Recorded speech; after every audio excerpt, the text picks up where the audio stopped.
কথা কইরা আল্লামা বুরহানুদ্দিন মুরগানানী রাহমাতুল্লাহ আলাইহি কিতাবের মধ্যে আলোচনা নিয়ে কইরা এক মানুষ মনে করি না আমি আমার হুয়ার ইরাদা করলাম হাফিজ বানাইতাম আর আমারও খাইবার নাই এখন তারে আমি খাওয়াইতাম কিতা আমি হলক খাইতাম পারি মনে করি না। 2 নম্বর হইল গিয়া আমার কাছে টাকা পয়সা নাই, আমি তো তারে টাকা পয়সা দিয়ে সাহায্য করতাম পারতাম নাই। আর 3 নম্বর হইল গিয়া যে টাকা পয়সা খাবরলতা আমার খাবর একগুর বদলা আর একগুলো দিতাম পারিয়াম না, তারে আমি কি খাবর লইয়া দিতাম, আমি তো কেন পারিয়াম না মনে করি না। বলা যদি গরিব বেড়াই তার কুয়ারে দে আর 3 হাসলত পারে না, যদি 3 খান পারে না আমি তার তাজিম করতাম পারবো, সম্মান করতে পারবো। আসসালামু আলাইকুম হইতাম ভালো নিয়ে ভাবতাম না হইতেন সিদ্ধান্ত হইতাম পারবো। আমি যাই আর ভাইয়া বাবা তোরা আমার সাথে চলে আইও ওইটা ভালো নিয়ে ভাবতাম না হইতেন। আরো তোরা যদি হইলে বাবা তোমার ব্যাগটা আমার দিলাও, আমি ওগুলো তোরা বইয়া নেই তো সব পাইনি হইয়া তার কাছ থেকে দিতাম ভালো নিয়ে ভাবতাম না। আমার দুঃখ হল বুঝতে হল বললা যে লাইনে যে রইয়া হোক যে সুরতে হোক যে ডঙ্গে হোক আপনি তার তাজিম করতাম, তারে সম্মান দিতা। বুঝাইলাম বাপ আপনার সম্পদ নাই, আপনি সম্পদ নাই, আপনি পয়সা দিয়ে সাহায্য করলেন না, সম্পদ নাই আপনার, আপনি বুঝাইলাম আপনি তার খাবার লোক বানাইয়া দিলেন না। শেষ মুহূর্তে আনিয়া কিতাব বলে গেছিলাম আমি তো তার তাজিম করতাম পারবো। ও হাসপাতালের অধিকারী হয়ে যাও যদি আপনার হুয়া চাহে রতনপুর ভরক, চাহে বাসখান্তি ভরক, চাহে চাঁদপুর ভরক, চাহে দেওবন ভরক, যেন ভরক আল্লাহ পাকে তার সিনারে খুলিয়া দিলাই বাহুক সুবহানাল্লাহ। আমার মুস্তাফার বুজুর্গ সাল্লাল্লাহু আলা সাইয়্যিদিনা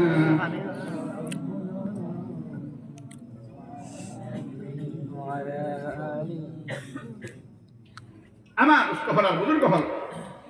আব হইতাম সাইয়্যিদ কিতাবের মধ্যে লাগিত না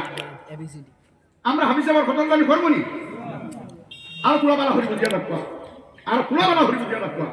দুষ্ট হলার বুজুর্গ হল কিতাবের মধ্যে লাগিত না দুনিয়ার যত রাজা বাদশাহ হল গেছে ইমানদার তাকওয়াদার পরহেজগার মুসলমান বাদশাহ অনেক দুনিয়ার জমিন থেকে বুঝলিস টান টান ঐক্যাস আগর রাজা বাদশার ঐক্যাস আসলো, এখন বড় নেতা হইলেন গেছে কিন্তু আগর রাজা বাদশাহ সারা আসলো এটা তাহাজ্জুদ গুজার, ইতায় তো নহরে বাদত বন্দেগি হত্যা, ইতায় নমাজ পড়িতা, জিকির আজকার করতা, আল্লাহ বিল্লাহ করতা, ইতা তাহাজ্জুদ পড়িতা। আমার মুস্তাফার বুজুর্গ হল ওয়াল্লাহ এক বাচ্চার এক ঘটনা হইয়ার আপনারা হযরতে মাহমুদ ইবনে সবকতেগিন নাম হইল গিয়া হযরতে মাহমুদ ইবনে সবকতেগিন। তো এই মাহমুদ ইবনে সবকতেগিন যায় তার দেশ শাসন করেন, আল্লাহ বিল্লাহ করেন, তাহাজ্জুদ করেন, হাবিতা করেন, সুন্দর দেশ করেন। একদিন ও তান দেশও রেমাজ হইল গিয়া কিছু মানুষের টানে হুঙ্গা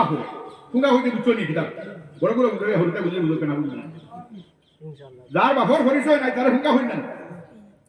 ইকানার সামনে তো সেবার হইবা বাচ্চার সামনে হইবার কারো সাহস আছে হইতে হবে, কিন্তু দেশের মানুষে তাই গোয়েন্দা বিভাগে লাগাইয়া জানলা যে বাচ্চার মানে কি কি আই মানুষে হই বাচ্চার করণীয় কিতা করতে আই বাচ্চায় হতা করি না তাহলে মানুষ মার হই না নি কিছু বললাম গোয়েন্দা রিপোর্ট দ্বারা জানলা যে দেশের মানুষের তাহলে ফুঙ্গা বাচ্চা হয় দেখ মা কি কান সন্দেহ দূর হবার কোনো লাইন আছে লাইন মাও ভাইছেন না কেউ ভাইছেন না মানে সব মারা গেছে যার কারণে তো জিগাইবার মতো বলা কেউ নাই কোথায় না দিকে না ভাইছেন না মনের মধ্যে আমার মানুষের এইখান কোন কিতাব লাগিয়া আমার বাবু ভাবেই এই মানে আমি যার কথা কইয়া তো আমি জানছি যে যাই এই আমার বাপ নাই ওলা একটা চিন্তাধারা তার মনের মধ্যে বুঝা গেছে নাকি ওখান মনের মধ্যে এই সংশয়টা এই সন্দেহটা লইয়া তাই বুড়োই এক মাস। 3 নম্বর হইল গিয়া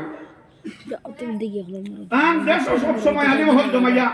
বিভিন্ন সময় আলিমহল তাকিয়া উপদেশ হল মাত কথা হল শুনই আলিমহল চর্চা করেন আলিমহলে হয় ওয়াজ নসিহত লাগিয়া কই যে দুনিয়াত আল্লাহ পাকে যদি তুমি ওই খতমত আঞ্জাম দেও হতা করো আল্লাহ পাকে তোমার ইজ্জত দিব আখিরাতেও ইজ্জত দিব। তার মনে মনে একটা সন্দেহ হইল গিয়া যে দুনিয়াত ইজ্জত তো এক মানুষের দেয় বিভিন্ন লাইনে মনে করি নেও বিভিন্ন লাইনে দেওয়া যায়। আমরা কোনো সময় ফেররে ফুলর মালা দিয়াও দেয়ার, কোনো সময় দামান দাইলে কাপড় দিয়া অতা দিয়া দান করি আমরা তুলিয়া নানি মনে করি নাও এটা একটা ইজ্জত দেব হইল না এখন ওলা বড় স্টেজে গেলে ফেররে রুমাল দিয়া ফেররে ফুলের মালা দিয়া ফেররে গামছা দিয়া এটা একটা ইজ্জত দেবার ব্যবস্থা দুনিয়ার বিভিন্ন ধরনের পুলিশ ম্যানেজার এদেরকে সেলুনের মাধ্যম দিয়া তারা জহরে একজনে আর একজনে ইজ্জত দেয় এখন দেখা গেল দুনিয়া আল্লাহ পাকে মানুষের এক মানুষে আর মানুষের ইজ্জত দিবা